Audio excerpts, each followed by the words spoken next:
এই পৃথিবীর সব কিছুরই নাম কে রেখেছে? কলিজার বন্ধুরা, আজ এই ভিডিওতে আমরা জানতে চলেছি এই বিশাল পৃথিবীতে কত কিছুই না আছে। গাছ, ফুল, নদী, পাহাড়, সমুদ্র, পাখি, বিভিন্ন জন্তু, প্রতিটি জিনিসের একটা করে নাম আছে। কেউকে বললে আম গাছ সবাই বুঝে ফেলে, সমুদ্র বললে সবার চোখে নীল জল ভেসে ওঠে। কিন্তু কলিজার দোস্ত, একবার ভেবে দেখেছ এই নামগুলো কে রেখেছিল? আমকে বলল প্রথমে? পাহাড় কে বলল প্রথমে? নদী কে বলল প্রথমে? কে প্রথম বলে দিল এইটা গরু, এইটা বাঘ, এইটা মানুষ? পবিত্র কুরআনে আল্লাহ বলে, আল্লাহ আদমকে সব কিছুর নাম শিক্ষা দিলেন। সূরা বাকারা 31। মানে কি জানো? মানব জাতির প্রথম পিতা হযরত আদম আলাইহিস সালাম, তিনি প্রথম মানুষ, আর আল্লাহ তাকে শিখিয়েছিলেন সবকিছুর নাম, অর্থ, পরিচয়। এই নামকরণের জ্ঞানী মানুষকে বানিয়েছে শ্রেষ্ঠ সৃষ্টি।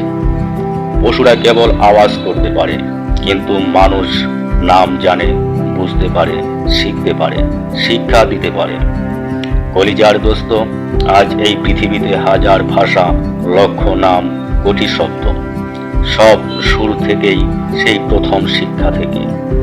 যে মানুষ আজ নিজের জ্ঞান দিয়ে নতুন নতুন নাম রাখে, সেও আদম আলাইহিস সালামেরই উত্তরসূরি। তাহলে এখন একবার ভাবো, আল্লাহ মানুষকে এমন জ্ঞান দিয়েছেন যে জ্ঞানের দ্বারা সে পাহাড়ের নাম রাখে, সমুদ্রের মানচিত্র আঁকে, আকাশের তারকা পর্যন্ত চিনে ফেলে। কিন্তু আমরা কি আজ সেই জ্ঞান আল্লাহর পথে ব্যবহার করছি, নাকি শুধু অহংকার করছি? আমি জানি, আমি পারি।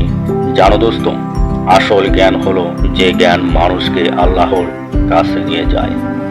আর নাম জানার এই ক্ষমতাও আসলে ছিল আল্লাহর এক নিদর্শন, যাতে আমরা বুঝি আমি কিছুই না, সবকিছুর নামদাতা একমাত্র আল্লাহ।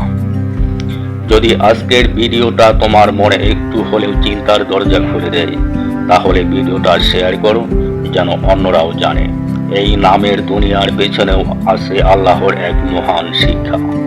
আল্লাহ আমাদের সবাইকে সেই জ্ঞান দান করুন, যা আমাদের অহংকার নয়, ঈমানের পথে নিয়ে যায়। আমিন। ভিডিওটা ভালো লাগলে একটা লাইক করো, কমেন্টে তোমার মতামত পেশ করো। ধন্যবাদ।